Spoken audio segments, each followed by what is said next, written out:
अस्मद्गुरुभ्यो नमः। श्रीरङ्गसिंहगिरिदेशिकपादसेवा प्राप्ताखिलद्रविडवेदरहस्यजातं श्रीगौतमान्वयजमाश्रितभागधेयं गोपालदेशिकमहं शरणं प्रपद्ये।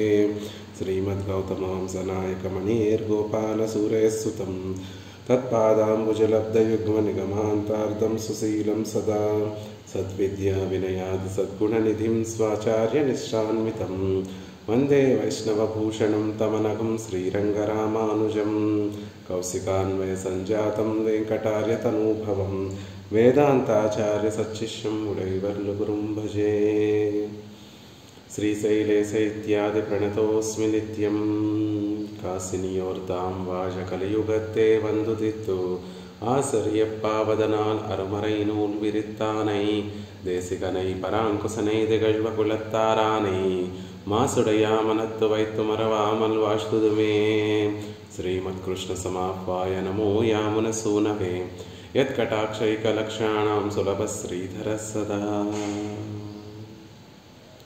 భాగవతోత్తములందరికీ దాసోహాలు సమర్పిస్తూ యజుర్వేద సారంగా ఆళ్వార్లు పరమకృపతోటి అనుగ్రహించినటువంటి తిరువాసిరియం అనేటటువంటి ప్రబంధాన్ని అధ్యయనం చేసేటటువంటి ప్రయత్నంలో ఉన్నాం.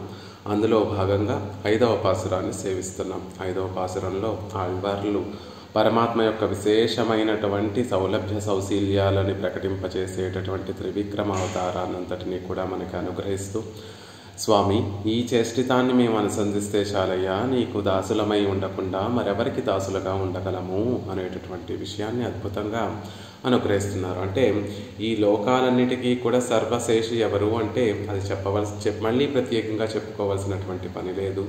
అది త్రివిక్రమ అవతారాన్ని స్వీకరించినటువంటి శ్రీమన్నారాయణుడే.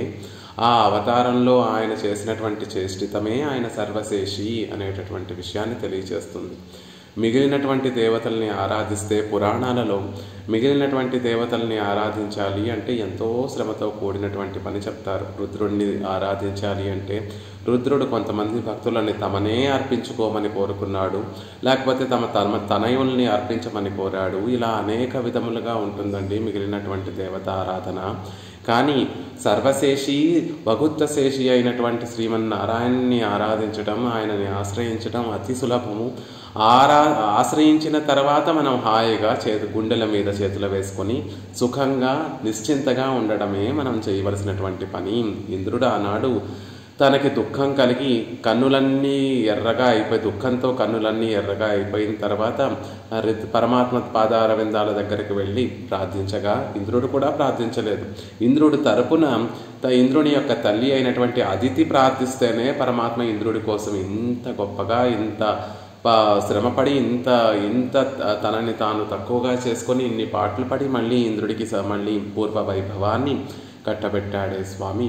మరి మన విషయంలో పరమాత్మ రక్షించడానికి సిద్ధపడడా అంటే ఎప్పుడూ కూడా పరమాత్మ సిద్ధంగా ఉంటాడు.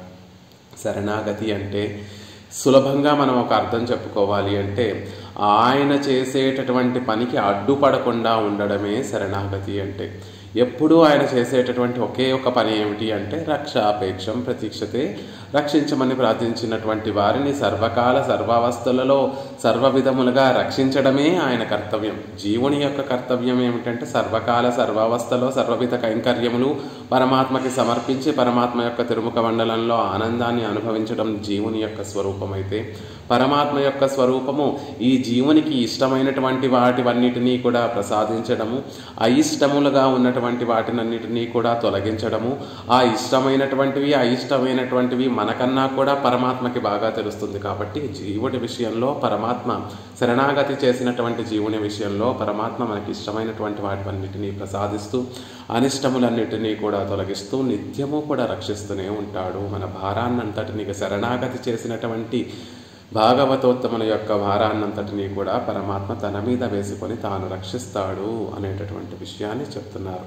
ఆ అలా పరమాత్మ మీద భారం వేసినటువంటి జీవుడు సుఖంగా ఈ లోకంలో ఈ శరీరం ఉన్నంత వరకు కాలక్షేపం చేసి, అంటే భగవద్గుణానుభవంతో కాలక్షేపం చేసి శరీర అవసాన సమయంలో శరీరాన్ని త్యజించి పరమాత్మ తానే తన దగ్గరికి చేర్చుకుంటాడు అనేటటువంటి విషయాన్ని అంతటినీ కూడా అద్భుతంగా అనుగ్రహిస్తూ, అలా ఓ స్వామి త్రివిక్రమావతారాన్ని స్వీకరించి త్రివిక్రముడవై లోకాలన్నిటినీ కూడా కొలిచి అందరికీ స్వరూపాన్ని కలిగించి స్వరూప జ్ఞానాన్ని కలిగించి అందరూ నీకు దాసులే అనేటటువంటి విషయాన్ని లోకానికి తెలియచేసినటువంటి నీకన్నా మరొకరు ఎవరుంటారయ్యా నెడియోయిక్కు అల్లదు అడియదో ఉలగే.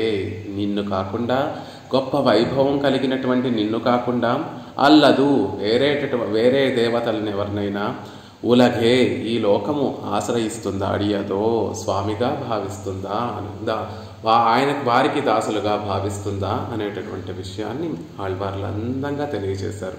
అలా తెలియచేసేటటువంటి సందర్భంలో ఆ వామన అవతారం త్రివిక్రమ అవతారాన్ని అనుసంధిస్తూ మైమర్చిపోయి దాన్ని పరమభోగ్యంగా అనుభవించి దాన్ని పాసురంగా కటాక్షించారు ఈ పాసురంలో. மாமுதல்லடிப்போதொன்று கவிழ்த்து அலர்த்தீம் மண்முழதும் அகப்படுத்து வன்சுடர் அடிப்போது ஒன்றுவின் சேலி நான் முகப்புத்தேள் நாடு வியந்துவப்பா வானவர் முறைமுறை வழிபடநேரி தாமரைக்காடு மலர் கண்ணொடு கனிவாயுடையதுமாய் இருநாயிர் ஆயிரம் மலரந்தன்னாம் கற்பகக்காவு பற்பலவன்னாம் முடிதோள் ஆயிரம் తజైత నెడియోయ్ కల్లదు అడియదో ఉలగే అని ఆ విశేషాలన్నిటినీ కూడా త్రివిక్రమావతారంలో స్వామి ఎలా తన శ్రీపాద పద్మములను వ్యాపింపచేసి లోకాలన్నిటినీ కూడా కొలిచాడు అనేటటువంటి ఆ కొలవడంలో కూడా ఆ లోకములకి వేటికి కూడా బాధ కలగకుండా, ఏమీ దుఃఖం కలగకుండా, ఏమీ భారం కలగకుండా అతి సుకుమారంగా కొలిచినటువంటి విధానాన్ని అంతటినీ కూడా తెలియజేస్తూ చివరికి పరమాత్మని ఏమని ప్రయోగిస్తున్నా ఆయన స్వరూపాన్ని తెలియచేసేస్తున్నారు. పరమాత్మ యొక్క స్వరూపము ఇది అని తెలిసిన తర్వాత, ఆయన గుణం ఇది అని తెలిసిన తర్వాత ఇంకెవరైనా ఆయనను విడిచిపెడతారా అని ఆ రహస్యాన్ని అంతటినీ కూడా ఆళ్వార్లు అనుగ్రహించేస్తున్నారు. నెడియోయిక్కు నెడియోన్కు అని అర్థం. నెడియోన్ అనేటటువంటి పదానికి నెడియోన్కు అనేటటువంటి పదం అది ప్రయోగంలో పిలవడంలో నెడియోయిక్కు అవుతుంది. నెడియోన్ పరమాత్మ ఎలాంటి వాడు అంటే అన్నీ ఇచ్చేసి కూడా అన్నిటినీ కటాక్షించి తన సర్వస్వాన్ని కటాక్షించి కూడా అయ్యో నేనేమి చేయలేకపోయానే అనేటటువంటి భావన కలిగి ఎప్పుడూ ఆ భావనతోనే ఉండేటటువంటి వాడు. గుప్పెడు పిడికెడు అటుకులు కుచేలుడు దగ్గర నుంచి తీసుకున్నటువంటి శ్రీకృష్ణ పరమాత్మ కుచేలుడికి సర్వస్వము సమర్పించేశాడు. ఆనాడు కుచేలుడు నోరు తెరిచి నాకు ఈ కష్టం ఉంది అని కృష్ణ పరమాత్మకి చెప్పనూ లేదు. కృష్ణ పరమాత్మ నువ్వు ఎందుకు వచ్చావయ్యా, నీకేమైనా కష్టం ఉందా, నీకేమైనా లోటు ఉందా అని కృష్ణ పరమాత్మ అడగనూ లేదు. కుచేలుడు వచ్చాడు ఆనందంతో తన హంసతూళిక పాన్పు మీద నుండి పరమాత్మ పరుగు పరుగున వచ్చి కుచేలుడిని ఆలింగనం చేసుకున్నాడు. తీసుకుని వెళ్ళి తన అంతఃపురంలోకి సైనమందిరంలోకి తీసుకుని వెళ్ళి తాను రుక్మిణీదేవి ఏకాంతంగా శయనించేటటువంటి ఆ హంసతూళిక పాన్పు మీద కుచేలుడిని వేంచేపు చేశాడు.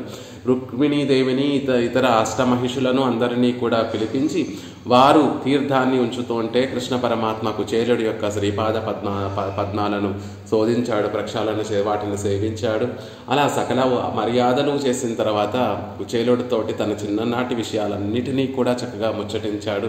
ఆ తర్వాత కుచేలుడు ఏదో తెచ్చినట్టుగా పక్కన దాచుకుంటున్నట్టుగా భావించినటువంటి కృష్ణ పరమాత్మ ఏం తెచ్చావో ఇవ్వయ్యా అని తీసుకొని ఆ అటుకులు ప్రీతిగా తీసుకొని భక్తితోటి ప్రీతితోటి తెచ్చినటువంటి ఆ అటుకులన్నీ హాయిగా ఆనందించాడు, అనుభవించాడు కృష్ణ పరమాత్మ.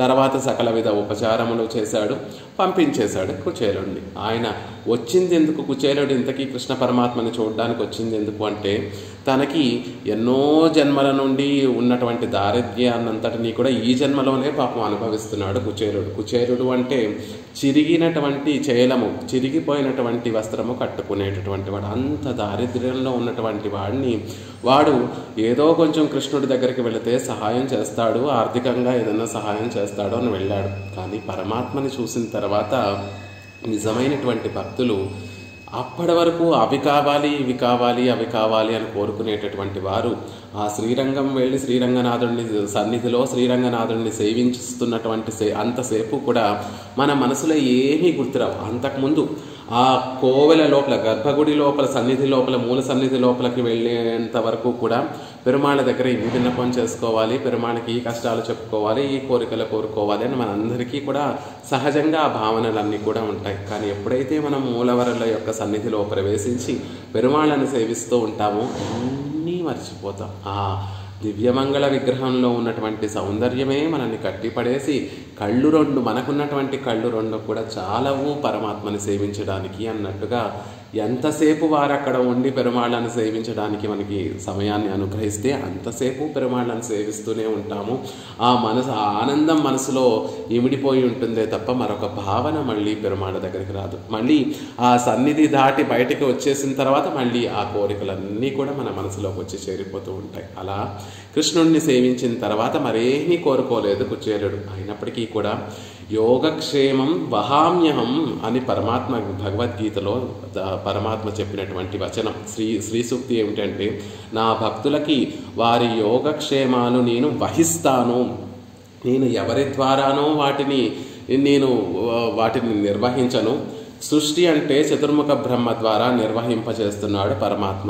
లయం చేసేటటువంటి పనిని రుద్రుడి ద్వారా చేయిస్తున్నాడు పరమాత్మ. కానీ రక్షించేటటువంటి ఆ పని ఏదైతే ఉందో తానే స్వయంగా చేస్తున్నాడు. యోగక్షేమను తన భక్తుల యొక్క యోగక్షేమాలన్నిటినీ కూడా నేను స్వయంగా వెళ్ళి వాటిని వహిస్తాను, వాటిని నేను చూసుకుంటాను, నేను వెళ్ళి వారికి అవన్నీ అందచేస్తాను అని చెప్పినట్టుగా కుచేలుడు కృష్ణ పరమాత్మ ద్వారక నుండి మళ్ళీ తన స్వస్థానానికి, తన స్వగ్రామానికి వెళ్ళే లోపలే కృష్ణ పరమాత్మ కుచేలుడికి కావాల్సినటువంటి సకల విధ ఐశ్వర్యాలను, సుఖాలను అన్నిటినీ కూడా తానే తీసుకుని వెళ్ళి కుచేలుడికి అందించాడు. అంత గొప్ప అంత చేసి కూడా అయ్యో ఏమీ చేయలేదే అని అని బెంగపడేటటువంటి వాడు.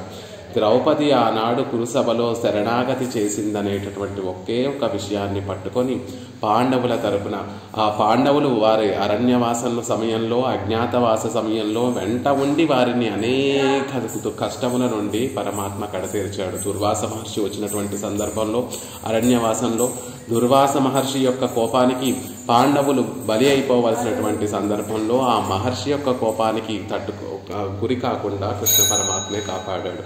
మళ్ళీ వారందరికీ కూడా అజ్ఞాతవాసంలో ఎక్కడ ఉండాలి అనేటటువంటి విషయాన్ని పరమాత్మే సూచించి అక్కడే వారిని రక్షిస్తూ ఉన్నాడు. ఆ తర్వాత పాండవుల తరపున దూతగా వెళ్ళి యుద్ధం జరిగేటట్టుగా చేసి ఆ యుద్ధంలో తన సేనంతటినీ కూడా కౌరవులకి ఇచ్చేసి తాను మాత్రం పాండవుల తరపున ఉండి ఏదో పాండవులు యుద్ధంలో జయిస్తున్నారు అనేటటువంటి విధంగా పైకి కనిపించినప్పటికీ కూడా ఆళ్వార్లందరూ ఏమని చెప్తారంటే, అసలు కౌరవుల సేన అంతా కూడా ఎలా సంహరింపబడింది, ఎలా నాశనం అయిపోయింది అంటే కృష్ణ పరమాత్మ ఆ అర్జునుడి యొక్క రథం యొక్క గుర్రాలను సారథ్యం చేస్తున్నటువంటి సందర్భంలో ఆ గుర్రాలను అదిలించడం కోసం ఒక కొరడా వాడుతూ ఉండేవాడు. అలా సేనలు ఎక్కువగా ఎటువైపు ఉన్నాయో అటువైపు అర్జునుడి యొక్క రథాన్ని తీసుకొని వెళ్ళి ఆ కొరడాతో గుర్రాలను అదిలిస్తున్నటువంటి నెపంతో ఎప్పుడైతే ఒకసారి కృష్ణ పరమాత్మ ఆ కొరడాన్ని అదిలించాడో అటువైపు ఉన్నటువంటి సేనల యొక్క ప్రాణాలన్నిటినీ కూడా ఆ కొరడా అదిలించడంతోనే తానే స్వీకరించేశాడే తప్ప నిజానికి అర్జునుడు ఊరికే పైపైన యుద్ధం చేశాడండి. అర్జునుడికి కీర్తి తెచ్చిపెట్టడం కోసం పరమాత్మ అలా చేశాడు. నిజానికి అర్జునుడి యొక్క బాణాలతో కురుసేన నశించలేదు, కృష్ణ పరమాత్మ యొక్క కొరడ అదిలించడంతోనే ఆ సేన అంతా కూడా నాశనం అయిపోయింది అని అద్భుతంగా ఆళ్వార్లు తెలియజేస్తారు. అలా వారు అర్జునుడికి సారథ్యాన్ని వహించి మళ్ళీ ఆ రాజ్యాన్నంతటికీ కూడా పాండవులకి కట్టబెట్టి అయినప్పటికీ కూడా అయ్యో ఆనాడు ద్రౌపది చేసినటువంటి శరణాగతికి నేను ఏమీ చేయలేకపోతున్నానే అని మనసులో చింతించేటటువంటి గొప్ప స్వరూపం కలిగేటటువంటి స్వభావం కలిగినటువంటి వాడు సర్వేశ్వరుడు అనేటటువంటి విషయాన్ని ఆళ్వార్లు అత్యంత అద్భుతంగా మనకు అనుగ్రహిస్తున్నారు. ఒక్క పదంతో పరమాత్మ యొక్క స్వరూపాన్ని మనకి తెలియచేసి నెడియోయిక్కు అల్లదు అడియదో ఉలగే, ఇలాంటి స్వభావం కలిగినటువంటి స్వామికి కాకుండా ఈ లోకం మరొకరికి దాసులుగా ఉండగలదా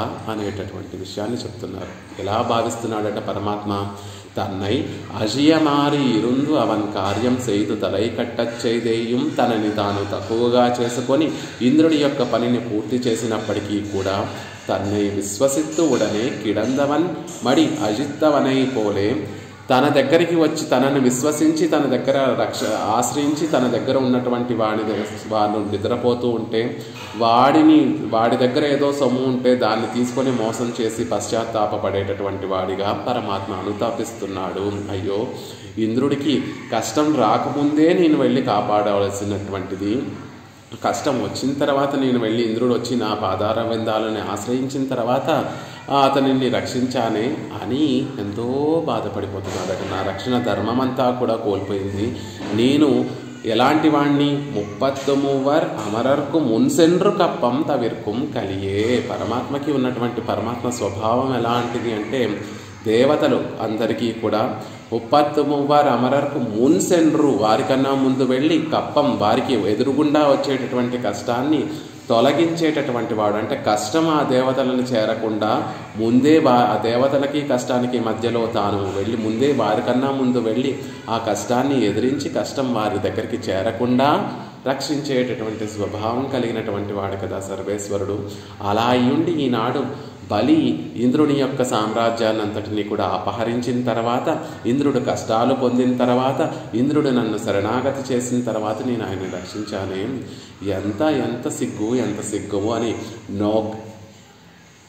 నోక్కి ఎవరో మ్యూట్లో పెట్టుకోవాలండి, ఉమ్మగారు మ్యూట్లో పెట్టుకున్నామా అని నోకి అని దుఃఖపడి లజ్జిత్తు సిగ్గుపడి ఒన్రుం సైదానాయ్ తన్ కురయే నినై తిరుక్కుమాయిత్తు అని తన లోటునంతటినీ కూడా తెలియచేస్తున్నాడట పరమాత్మ. అది నెడియోకు. గొప్పవాడు గొప్పవాడు గొప్పవాడు అంటే లోకంలో గొప్పవాడు ఎవరండి అంటే నిన్న మనం చెప్పుకున్నాం, అధములు, మధ్యములు, ఉత్తములు ఉంటారు. ఉత్తములు అనేటటువంటి వారు పరుల యొక్క కష్టాన్ని చూసి సహించలేక పరుల యొక్క కష్టాలను తీర్చడం కోసం తమని తాము తక్కువగా చేసుకుని వారి కష్టాలను తీర్చి వారి సుఖాన్ని అనుభవిస్తూ ఉంటే దాన్ని చూసి ఆనందించేటటువంటి వారు ఉత్తములు. వారికన్నా కూడా పరమాత్మ గొప్పవాడండి. అలా కష్టాన్ని తీర్చి కూడా అయ్యో ఏమీ చేయలేకపోతున్నానే అనేటటువంటి దుఃఖాన్ని అనుభవించేటటువంటి వాడు. ఇది పరమాత్మ, ఇది స్వభావము, స్వరూపము అనేటటువంటి విషయం తెలియచేయడం కోసం మనకి రామాయణంలో కూడా చూడండి, ఏదో అప్పటికప్పుడు తెచ్చిపెట్టుకున్నటువంటి విషయం అయితే ఒక సందర్భంలో ఒకలా ఉంటుంది, ఒక సందర్భంలో ఒకలా ఉంటుంది. నేను ఎప్పుడూ సత్యాన్ని మాట్లాడేటటువంటి వాడిని కాకపోయినప్పటికీ కూడా నలుగురు ముందు నేను సత్యాన్ని మాట్లాడేటటువంటి వాడిగా నటిస్తూ ఉంటే ఒక సందర్భంలో కాకపోయినా ఒక సందర్భంలో అయినా నేను అబద్ధం చెప్పేస్తాను, అది బయటపడిపోతుంది. కానీ నా స్వరూపమే సత్యం మాట్లాడటమే నా స్వరూపం అయితే నేను ఎక్కడ ఎలా ఏ స్థితిలో ఉన్నా ఏ పరిస్థితిలో ఉన్నా నేనెప్పుడూ కూడా సత్యాన్నే మాట్లాడుతూ ఉంటాను. ఈ నెడియోయిక్కు పరమాత్మ ఇలా అన్నీ చేసేసి కూడా తను ఏమీ చేయలేదు అని భావించేటటువంటి ఈ స్వభావం అన్ని అవతారాలలో చూడొచ్చు. ఇప్పుడు మనకి ఆళ్వార్లు త్రివిక్రమ అవతారంలో ఇంద్రుణ్ణి రక్షించిన తర్వాత పరమాత్మ ఈ విధంగా భావిస్తున్నాడు అని చెప్తున్నారు. మన కృష్ణావతారంలో ద్రౌపది విషయంలో కూడా అదే విషయాన్ని చూసాం. రామావతారంలో కూడా అయోధ్య వాసుల విషయంలో వాల్మీకి మహర్షి రాముని యొక్క స్వభావాన్ని తెలియజేస్తాడు. అయోధ్య వాసులందరూ కూడా ఏదైనా చిన్న ఆనందాన్ని పొందితే ఎలా ఉండేవాడట రామచంద్రుడు, వారు ఎంత ఆనందాన్ని అనుభవిస్తున్నారో అంతకన్నా కొన్ని వందల రెట్ల ఆనందాన్ని తాను అనుభవించేటటువంటి వాడట. అంటే ఎవరింట్లో అయినా చిన్న ఆనందం కలిగితే ఆ ఇంట్లో ఉన్నటువంటి పెద్ద మనిషి అంటే తన తండ్రి, ఒక ఇంట్లో ఒక తండ్రి ఉన్నాడు, కుమారుడు ఉన్నాడు, కుమారుడికి ఏదో సంతోషం కలిగింది, ఆ సంతోషాన్ని కుమారుడు అనుభవిస్తున్నాడు. కుమారుడి యొక్క సంతోషం చూసి తండ్రి ఎలా అయితే కుమారుడి కన్నా కూడా గొప్పగా ఆనందాన్ని అనుభవిస్తాడో అలా రామచంద్రుడు అయోధ్యావాసుల విషయంలో అయోధ్యావాసులకి ఏదైనా ఒక చిన్న సంతోషం కలిగితే వారి తండ్రి స్థానంలో తనని తాను భావించుకోక్కర్లేదు. వారి తండ్రిలే వారి యొక్క తండ్రి ఎలా అయితే ఆనందాన్ని అనుభవిస్తాడో రామచంద్రుడు కూడా అలా తండ్రిలాగా గొప్ప ఆనందాన్ని అనుభవించేటటువంటి వాడు. అదే వారికి ఏదైనా చిన్న కష్టం కలిగితే అయోధ్యావాసులకి ఏదైనా చిన్న కష్టం కలిగితే ఆ అయోధ్యావాసులు ఎంతైతే దుఃఖాన్ని అనుభవిస్తున్నారో అంతకన్నా గొప్ప దుఃఖాన్ని రామచంద్రుడు అనుభవించేటటువంటి వాడట. ఈ స్వభావం ఏదైతే ఉందో ఆయనకి సహజమైనటువంటి స్వభావం అండి. ఏ అవతారంలో ఆయన స్వీకరించినా కూడా ఇది మారదు, ఎక్కడ ఉన్నా కూడా ఇది మారదు. పరమపదంలో ఉన్నా మారదు, క్షీరాబ్దిలో ఉన్నా మారదు, చివరికి అర్చాతిరుమేనిగా ఉన్నా కూడా మారదు. పరమాత్మ తానే యోగక్షేమాలన్నింటికి కూడా వహిస్తూ ఉంటాడు. వారికి తన భక్తులకి కలిగినటువంటి ఆనందాన్ని తానెంతో ఆనందంతో మురిసిపోతూ ఉంటాడు అనేటటువంటి విషయము అన్నిటిలోనూ పరమాత్మ యొక్క సహజమైనటువంటి స్వభావం. కాబట్టి అలాంటి స్వభావం కలిగినటువంటి స్వామిని విడిచిపెట్టి ఉలగే ఈ లోకం అల్లదు, మిగిలినటువంటి వారిని అడియదో సేవిస్తుందా అని అద్భుతంగా అనుగ్రహిస్తున్నారు పెరియవాచాన్ పిళ్ళై. అలా తనని తాను తక్కువగా చేసుకుంటూ ఉంటాడు స్వామి అంటున్నారు. అంటే ఉపకారం చేసి కూడా అయ్యో ఏమీ చేయలేకపోయాను, ఒన్రుం సెయ్దానాయ్ తన్ కురయే నేనైతిరుక్కుమవనాయత్తు అని తనని తాను తక్కువగా చేసుకుంటూ ఉంటాడు. నిన్న మనం ఒక విషయం చెప్పుకున్నాం. వామనుడుగా వచ్చాడు స్వామి, త్రివిక్రముడిగా మారాడు. 2 శ్రీపాద పద్మములతోటి భూమిని ఆ పైన ఉన్నటువంటి లోకాలన్నిటినీ కూడా కొలిచేశాడు. మళ్ళీ వామనుడిగా మారిపోయాడు. ఆ తర్వాత బలితో బలితో మళ్ళీ మాట్లాడాడు అనేటటువంటి విషయం చెప్పుకున్నాం. దాంతోపాటు ఒక రసోక్తిగా, భాగవతంలో లేకపోయినా ఒక రసోక్తిగా ముందు వచ్చినటువంటి వామనుడి కన్నా కూడా, వామన రూపం కన్నా తర్వాత వామన రూపం కొంచెం చిన్నగా ఉందండి అని అది రసోక్తిగా పెరియవాచాన్ పిళ్ళై యొక్క శ్రీ సూక్తుల్ని అనుసరించి రసోక్తిగా చెప్పుకున్నామే తప్ప అది భాగవతంలో లేదు. కానీ స్వామి మళ్ళీ చిన్నవాడిగా అయ్యే బలిచక్రవర్తితోటి మాట్లాడాడండి. మాట్లాడి మళ్ళీ 3వ అడుగు ఏదయ్యా, నువ్వు ఇవ్వకపోతే అసత్య దోషం నీకు కలుగుతుంది, ఇస్తావా లేకపోతే నరకానికి వెళ్ళిపోతావా అని ఇంకా పరీక్షిస్తాడు బలిచక్రవర్తిని. దానికి కూడా బలిచక్రవర్తి నిర్భయంగా ఉండి, స్వామి ఎందుకు లేదు 3వ అడుగు, ఇదిగో నా శిరస్సు మీద నా శిరస్సుని మీద నీ పాదార విందాలు ఉంచి దాన్నే 3వ అడుగుగా స్వీకరించు అని సమాధానం చెప్పాడు బలిచక్రవర్తి.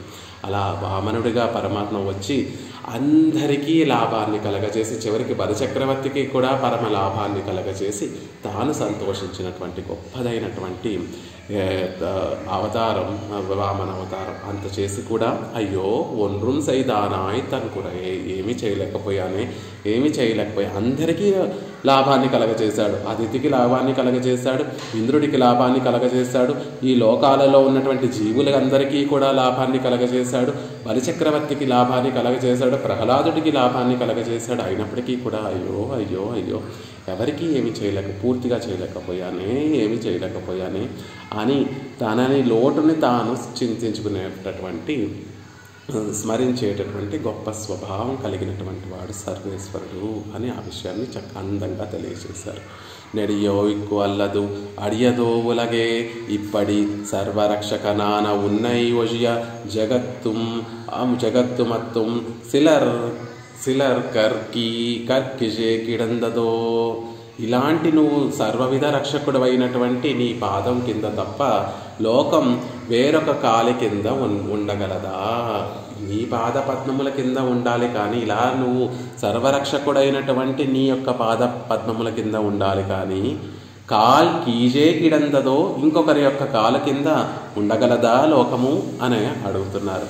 ఉంటే నీ పాదార విందాల కింద ఒదిగిపోవాలయ్యా, ఇంకొకరి యొక్క పాదార విందాల దగ్గర ఎలా ఉండగలదు?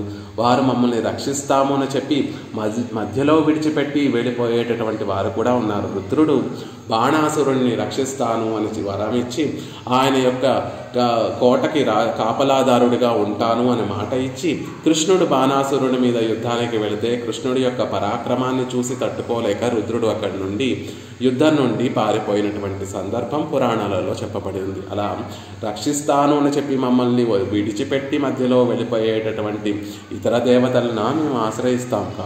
కాదు, సర్వరక్షకుడు అయినటువంటి నిన్నే కదా మేము ఆశ్రయిస్తాం.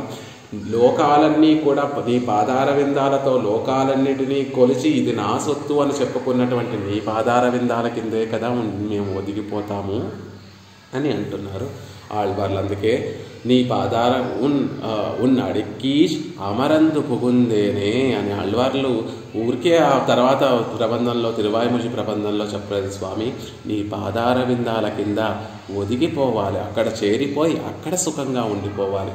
పువ్వుని శిరస్సు మీద ధరిస్తే అది ఎంత భోగ్యంగా ధరించినటువంటి వారికి ఒక శోభను కలగచేస్తుంది, ఒక ఆనందాన్ని కలగచేస్తుంది, ఒక సౌరభాన్ని కలగచేస్తుంది.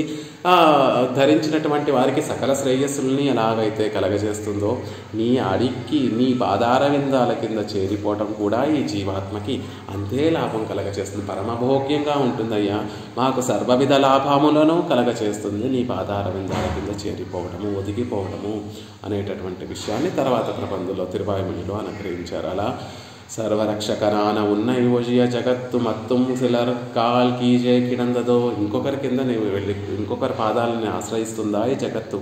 లేదు.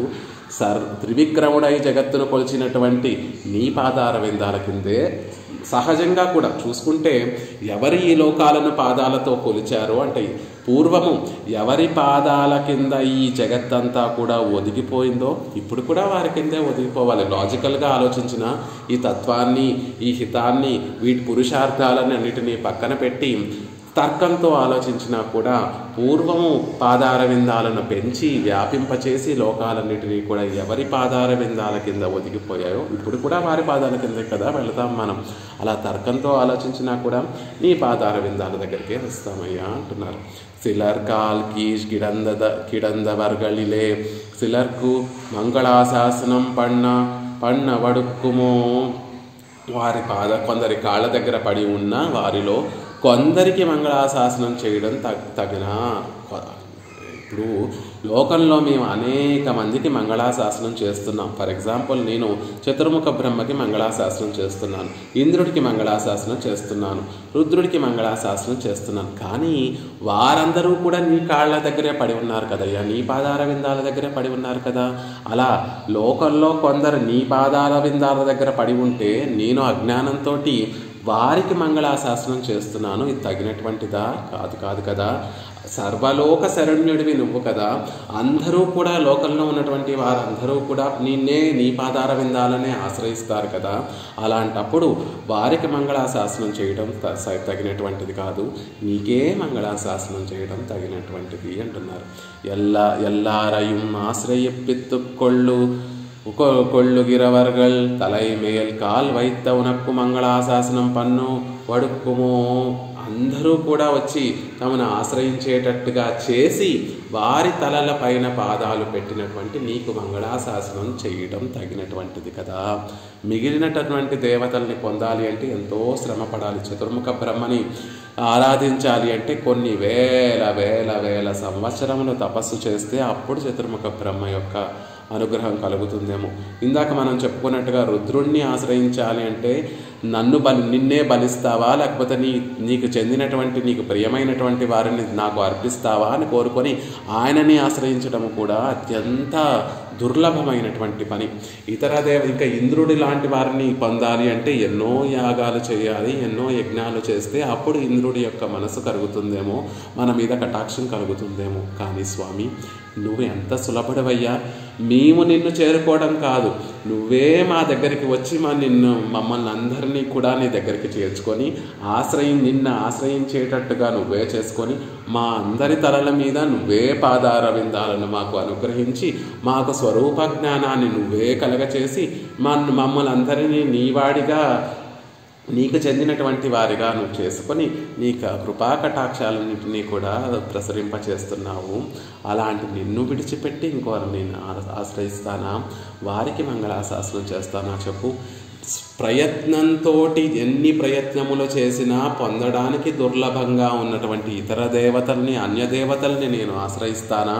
లేకపోతే నేను ప్రయత్నం చేయవలసినటువంటి అవసరం లేకుండా నువ్వే ప్రయత్నించి మమ్మల్ని పొంది మాకు సుఖాన్ని ఆనందాన్ని కలగచేసి పరమ కైంకర్యాన్ని, పరమ పురుషార్థమైనటువంటి సకల విధ కైంకర్యమును అనుగ్రహించేటటువంటి నిన్ను ఆశ్రయించడం సులభమా? నిన్ను ఆశ్రయిస్తామా చెప్పు అని పరమాత్మలో ఉన్నటువంటి సౌలభ్యాన్నంతటినీ కూడా అనుగ్రహిస్తున్నారు. ఉన్కాల్కి துகையுண்ட கிடக்கிறவர்களுக்கு మంగళాశాసనం పడుక్కుమో. ఏమిటి స్వామి, నీ కాలి కింద పడి ఉన్నటువంటి వారికి మంగళాశాసనం చేయాలా? ఆ పాదార విందాలు సకల జగత్తును కొలిచినటువంటి నీ మంగళాశాసనం చేయాలి? మేము అజ్ఞానంతో నీ పాదాల కింద తొక్కబడినటువంటి వారికి మంగళాశాసనం చేస్తున్నాం. రుద్రుణ్ణి ఆశ్రయిస్తున్నాం, బ్రహ్మని ఆశ్రయిస్తున్నాం, ఇంద్రాది దేవతల్ని ఆ నీచమైనటువంటి పురుషార్థముల కోసం ఆశ్రయిస్తున్నాం. కానీ నిజానికి నువ్వు త్రివిక్రముడిగా ఆ రోజు అవతారాన్ని స్వీకరించినటువంటి రోజున వారందరూ ఎక్కడ, వారి స్థానం, నిజమైనటువంటి స్థానం ఏమిటి అంటే నీ పాదార విందాల కింద. అదే ఆనాడు నువ్వు మాకు కంటికి కట్టినట్టుగా చూపించావు. కాబట్టి నీ పాదార విందాల కింద ఉండి ఉజ్జీవించేటటువంటి వారికి మంగళాశాసనం చేయడం యుక్తము కాదు, నీకే మంగళాశాసనం చేయడం యుక్తము కదా. యుక్తిగా చూసినా కూడా, భక్తిగా చూసినా కూడా, ప్రేమగా చూసినా కూడా, ఆ నీ జ్ఞానంతో, ఒక పరమాత్మ సర్వశేషి అనేటటువంటి జ్ఞానంతో చూసినా, ఆయన గురించి ఏ జ్ఞానం లేకపోయినా ఈ త్రివిక్రమావతారాన్ని ఒకసారి అనుసంధానం చేసి తర్కంతో చూసినా నువ్వే సర్వేశ్వరుడివి, నీకే మంగళాశాసనం చేయాలి, నీకే మేము ఈడుపడి ఉండాలి, నీకే మేము దాసులుగా ఉండాలి, అదే తగినటువంటి విషయము అనేటటువంటి విషయాన్ని చెప్తున్నారు. ఉన్ కాల్కి తునయ్యుండు కిడక్కిరవర్గలుక్కు మంగళాశాసనం పన్నవడుక్కుమో సొల్లికాన్, చెప్పవయ్యా, నువ్వే చెప్పు అని పరమాత్మనే అడుగుతున్నారు. పరమాత్మ అసలు ఈ పాసురానికి సంగతి ఏమిటంటే, కిందటి పాసురంలో ఆళ్వార్లు పరమాత్మకి వాజియన్రు యాం తొజ ఇసయంగొళ్ పూజితో రోజి ఒవ్వాదు వాజియన్రు యాం తొజ ఇసయంగొళ్ అని క్రిందటి పాసురంలో కల్పముల తరబడి విచ్ఛేదం లేకుండా పెరుమాళకి మంగళాశాసనం చెయ్యాలి, అది సంభవిస్తుందా అని పెరుమాళ దగ్గర విన్నపం చేస్తున్నారు ఆళ్వార్లు. అప్పుడు పెరుమాళకి సందేహం కలిగిందట, అయ్యో ఆళ్వార్లే మాకే ఎందుకు మంగళాశాసనం చెయ్యాలని కోరుకుంటున్నారు అని సందేహం పెరుమాళ యొక్క తిరుముఖ మండలంలో కనిపించినట్టుగా భావించి ఆళ్వార్లు ఈ పాసురాన్ని అనుగ్రహించారు. కాబట్టి చెప్పవయ్యా, నువ్వే చెప్పు. నెడియోయిక్కు అల్లదు అడియదో ఉలగే, నిన్ను కాకుండా వేరొకరిని ఆశ్రయించడానికి లోకంలో ఉన్నటువంటి వారు వేరొకరిని ఆశ్రయిస్తారా అని అద్భుతంగా ఈ పాసురాన్ని అనుగ్రహిస్తూ త్రివిక్రముడిగా మిగిలినటువంటి విషయాలన్నీ పక్కన పెట్టండి. పరమాత్మ మీద భక్తి, పరమాత్మ మీద ప్రేమ, అవన్నీ ఉన్నటువంటి వారు త్రివిక్రముడే సర్వేశ్వరుడు అనేటటువంటి విషయాన్ని తెలుసుకుంటారు. అవన్నీ లేకపోయినా కూడా, నాస్తికులైనప్పటికీ కూడా ఒకసారి ఈ త్రివిక్రమ అవతారాన్ని సేవిస్తే సర్వేశ్వరుడు శ్రీమన్నారాయణుడే అనేటటువంటి విషయం తెలుస్తుంది. నాన్ముఖన్ అని చెప్పుకునేటటువంటి వాడు, ముక్కಣ್ಣప్పనని చెప్పుకునేటటువంటి రుద్రుడు, సహస్రాక్ష అని చెప్పుకునేటటువంటి ఇంద్రుడు, వీరందరూ కూడా ఆ అవతారంలో ఆశ్రయించింది ఎవరిని అంటే శ్రీమన్నారాయణుడినే కదా. ఇంద్రుడికి దుఃఖం కలిగితే ఆ దుఃఖాన్ని రక్షించడం, ఇంద్రుడికి దుఃఖం కలిగితే, లోకంలో గొప్పవాడుగా భావించేటటువంటి ఇంద్రుడికే దుఃఖం కలిగితే పరమాత్మ వామనుడిగా అవతరించాడు. త్రివిక్రముడిగా పెరిగితే చతుర్ముఖ బ్రహ్మ ఆ పాదార విందాలను చూసి ఆశ్చర్యపడిపోయి ఆనందంతో ధర్మం అనేటటువంటి తత్వము నీరుగా తన కమండలంలో చేరితే ఆ ధర్మతత్వం అనేటటువంటి నీటితోటి పరమాత్మ యొక్క పాదార విందాలను శోధించాడు. ఆ శ్రీపాద తీర్థాన్ని రుద్రుడు తన పవిత్రుడు అవ్వడం కోసం రుద్రుడు తన శిరస్సు మీద ధరించాడు. ఇవన్నీ చూస్తే లాజికల్గా తర్కంతో చూసినా కూడా సర్వేశ్వరుడు శ్రీమన్నారాయణుడు. అలా లోకాన్ని కొలిచినప్పుడు ఆ జీవులకి ఏమన్నా కష్టం కలిగిందా అంటే, అడిపోదు ఒన్రు కవిజిత్తు అలర్తి మణ్ముషదుమ్ అగపడుతూ వన్సుడర్ అడిపోదు ఒన్రు విన్ని ఈ శైలి అని లోకంలో ఉన్నటువంటి వారందరికీ సుఖాన్ని కలిగించేటట్టుగా పరమాత్మ పాదార విందాలు వ్యాపింపచేసి లోకాలన్నిటినీ కూడా కొలిచాడు.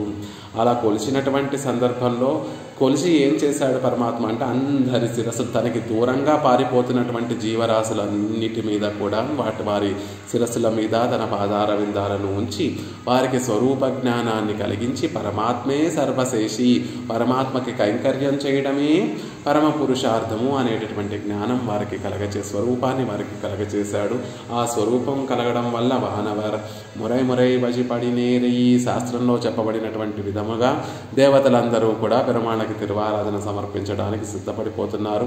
అప్పుడు ఆయన ఏం చేస్తున్నాడండి అంటే, అప్పటి వరకు దూరంగా ఎంత ప్రయత్నం చేసినా దగ్గరికి రానటువంటి జీవులందరూ కూడా ఈనాడు స్వరూప జ్ఞానాన్ని పొంది తనకి కైంకర్యం, తన ఆనందం కోసం వారందరూ కైంకర్యాన్ని సమర్పిస్తుంటే తామరై కాడు మలర్ కన్నడు పరమాత్మ యొక్క తిరునేత్రములు అమాంతం సంతోషంతో వికసించాయట. ఎలా ఉన్నాయి ఆ తిరునేత్రములు అంటే తామరై కాడు మలరు తామర పుష్పములతో ఉన్నటువంటి ఒక పెద్ద అడవి అంతా కూడా విరగబూస్తే ఎంత సౌందర్యంగా ఉంటుందో అంత ఎర్రగా విశాలంగా ఆనందంగా దాన్ని చూస్తే ఆనందంగా ఉంటుందో పరమాత్మ యొక్క తిరునేత్రములు కూడా అలా ఎర్రగా విశాలంగా వికసించాయి అంటున్నారు. అంత విశాలంగా వికసించడం ఎందుకు అంటే లోకాలన్నిటినీ కటాక్షించాలి కాబట్టి. లోకమంతా కూడా ఈనాడు స్వరూప జ్ఞానాన్ని పొంది పరమాత్మ యొక్క పాదార విందాలు పట్టుకోవడానికి వచ్చేస్తూ ఉంటే మరి ఆ మూల ఉన్నటువంటి వారిని కటాక్షించాలి, ఈ మూల ఉన్నటువంటి వారిని కటాక్షించాలి. కాబట్టి పరమాత్మ యొక్క కన్నులు అంత పెద్దగా వికసించాయి. ఆ కన్నులు కూడా చిన్న ఎర్రటి జీర కలిగినటువంటివి ఉన్నాయి.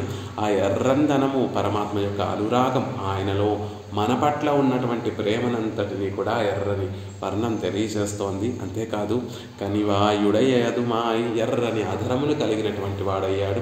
ఆ అధరములతో మందస్మితంతో ఎర్రని అధరములతోటి వచ్చినటువంటి వారి యొక్క వారికి సాంత్వన వచనాలు పలికేటటువంటి విధంగా పరమాత్మ యొక్క తిరువాయి మనకి తిరు అధరములు మనకి సేవ సాయిస్తున్నాయి. అంతేకాదండి 20,000 మలరందన్నముడి 1000 సూర్యులు ఒకేసారి ఆకాశంలో ఉద్భవించి 1000 కన్నా కొన్ని కోట్ల సూర్యుల ఆకాశంలో ఆదిత్యులు ఒకేసారి ఉదయిస్తే ఎంత గొప్ప ప్రకాశం ఉంటుందో అంత గొప్ప ప్రకాశవంతమైనటువంటి తిరు అభిషేకాన్ని, తిరుమడిని, కిరీటాన్ని పెరుమాళ్ళు ధరించారు. ఆయన భుజములు ఎలా ఉన్నాయి అదేం తెలియజేస్తుందంటే సర్వస్వామిని నేనే, అందరికీ స్వామిని నేనే, ఈనాటికైనా మీరు తెలుసుకున్నారు అని ఆ సర్వాధికత్వాన్నంతటినీ కూడా తెలియచేసేటట్టుగా పరమాత్మ ఒక పెద్ద కిరీటాన్ని ధరించాడట. ఆ కిరీటం నుంచి వచ్చేటటువంటి శోభ చూస్తేనే తెలుస్తోంది ఆయన రాజాదిరాజు, చక్రవర్తి ఆయన, లోకాలన్నిటికీ కూడా చక్రవర్తి ఆయన అనేటటువంటి విషయం తెలుస్తోంది. ఇక ఆయన భుజములు ఎలా ఉన్నాయంటే కర్పగక్కావు పర్పలవన్న కల్పవృక్షముల యొక్క సమూహములు, ఎన్నో కల్పవృక్షము వృక్షములు ఒక చోట తోటలుగా ఉంటే అలాంటి అనేక తోటలు వ్యాపిస్తే ఎలా ఉంటుందో ఆయన భుజములు తోళాయిరం తజైతు, భుజములు అన్ని దిక్కులా కూడా వ్యాపించి ఆ దిక్కులన్నిటినీ కూడా తన కైవసం చేసుకున్నాయి. ఆ దిక్కులలో ఉన్నటువంటి వారందరినీ కూడా తన దగ్గరికి చేర్చుకోవడానికి, తనను తాను వారికి అర్పించుకోవడానికి పరమాత్మ కర్పగక్కావులా కనిపిస్తున్నాడండి. కల్పవృక్షముల యొక్క తోటల సమూహములతో నిండినటువంటి తోటల్లా ఆయన భుజములు కనిపిస్తున్నాయి. ఇలాంటి స్వామిని విడిచిపెట్టి ఇంకొకరిని ఆశ్రయిస్తామా? ఎలాంటి స్వామిని? నెడియోయిక్కు అనే అంత చేసి కూడా అయ్యో ఏమీ చేయలేకపోయానే, ఇంకా చేయాలి, ఇంకా వీరిని కటాక్షించాలి, ఇంకా కటాక్షించాలి. వీరు చేసినటువంటి నిజానికి అక్కడ ఇంద్రుడు పరమాత్మకి దాసోహం సమర్పించారు. అదితి కోరుకోవడం వల్ల పరమాత్మ వామనుడిగా పుట్టాడు. అదితి ఒక వ్రతం చేసింది. ఆ వ్రతం వల్ల పరమాత్మ సంతోషించాడు. ఆ సంతోషంతో పరమాత్మ తనకి బిడ్డడుగా పుడతానని కోరుకున్నాడు. ఇంద్రుడు నిజానికి శరణాగతి చేయలేదు. బలిచక్రవర్తి ఆ వరుణపాసంతో బంధింపబడినటువంటి బలిచక్రవర్తి కనీసం దాసోహము సమర్పించలేదు. ఇక ఈ లోకంలో ఉన్నటువంటి జీవులైతే పరమాత్మ వద్దు స్వామి, అడిగితే మీ అందరి శిరస్సు మీద నేను పాదార విందాలను ఉంచుతాను అంటే వద్దొద్దు స్వామి, మేము సుఖంగా ఉన్నాము, మళ్ళీ నీకు శ్రమ ఎందుకు, నీ పాదాలు కందిపోతాయని ఏదో సాకులు చెప్పి ఆయన పాదాల కింద అమరి ఉండేటటువంటి స్వభావం కలిగినటువంటి వారు కాదు ఈ జీవులు. అడిగితే ఇంకా దూరంగా వెళ్ళిపోతారని పాపం అడగకుండానే మన శిరస్సుల మీద పరమాత్మ పాదార విందాలు పెట్టాడు. కానీ మనం ఏమైనా శరణాగతి చేశామా? ఈ జీవులు ఏమన్నా శరణాగతి చేశారా? రక్షించమని కోరుకున్నారా? లేదు. అటు ఇంద్రుడు కోరుకోలేదు, బలిచక్రవర్తి కోరుకోలేదు, జగత్తులో ఉన్నటువంటి వారందరూ కోరుకోలేదు. గొప్ప వైభవ, గొప్ప అదృష్టాన్ని పొందినటువంటి చతుర్ముఖ బ్రహ్మ పరమాత్మ యొక్క పాదార విందాలను ప్రక్షాళన చేసి వాటిని శోధించి వాటిని సేవించగలిగేటటువంటి సౌభాగ్యాన్ని పొందినటువంటి చతుర్ముఖ బ్రహ్మ పరమాత్మకి దాసోహం అంటే పురుషార్థం కావాలని కోరుకోలేదు. అప్పటి వరకు బ్రహ్మహత్యా పాతకంతో భయపడుతూ ఉన్నటువంటి ఆ పాపాన్ని అనుభవిస్తున్నటువంటి రుద్రుడు తాను పావనుడుగా అవ్వాలి, పవిత్రత పొందాలి అని పరమాత్మకి శరణాగతి చేయలేదు. ఎవ్వరూ శరణాగతి చెయ్యకపోయినా ఇంతమందికి కూడా ఎంతో గొప్ప లాభాన్ని కలగచేశాడే స్వామి. అది కదా నెడియోయిక్కు నెడియోన్ అనేటటువంటి మాటకి అద్వితీయుడు, గొప్పవాడు, గొప్ప వైభవం కలిగినటువంటి వాడు అంటే ఇది కదా గొప్ప వైభవం. అడగకుండా ఇంతమందికి ఆనందాన్ని కలగచేస్తూ, ఇంతమందిని ఉజ్జీవింపచేస్తూ, ఇంతమందికి సుఖాన్ని కలగచేస్తూ ఉండేటటువంటి ఆ సర్వేశ్వరుడు ఇంత చేసి కూడా ఏమీ చేయలేదు అని ఉండేటటువంటి ఆ స్వామిని విడిచిపెట్టి మరొక లోకము ఇంకొకరిని ఆశ్రయించదు కదా, ఆశ్రయించి ఉండలేదు కదా. ఆయనకే దాసులుగా ఉండి ఆయనకే ఊజి తోరూజి ఓ వాచియన్రుయాం ధ్వజ. అలాంటి త్రివిక్రముడికి కల్పముల తరబడి విచ్ఛేదం లేకుండా మంగళము మంగళము మంగళము జయీభవ విజయీభవ అని ఆ త్రివిక్రముని యొక్క వృత్తాంతాన్ని త్రివిక్రమ పెరుమాళ్ళకి మంగళాశాసనం చేస్తూ, శ్రీమన్నారాయణుడికి మంగళాశాసనం చేస్తూ, కైంకర్యం చేస్తూ ఊషితో రోజు కల్పముల తరబడి ఈ జీవితాన్ని, ఈ ఆత్మ ఉన్నంత వరకు కూడా పరమాత్మకి మంగళాశాసనం చేయడమే మేము కోరుకునేటటువంటి గొప్ప పురుషార్థం స్వామి అని ఆళ్వార్లు ఈ పాసురంలో మనకి తెలియజేస్తున్నారు. శ్రీమతే రమ్యజా మాతృమునీంద్రాయ మహాత్మనే శ్రీరంగవాసినే భూయాత్ నిత్యశ్రీ నిత్యమంగళం. సఠారేటిరాత్ ప్రోక్తత్రయ్యంతార్థప్రదాయనే అస్మదాచార్యవర్యాయ గోపాలార్యాయ మంగళం. మంగళాశాసనపరైర్మదాచార్య పురోగమైః సర్వైశ్చ పూర్వైరాచార్యైః సకృతాయాస్తు మంగళం. ఆళ్వారెంబెరుమానార్ జియత్ తిరువడిகளே శరణం. అడియేన్ రామానుజదాస్.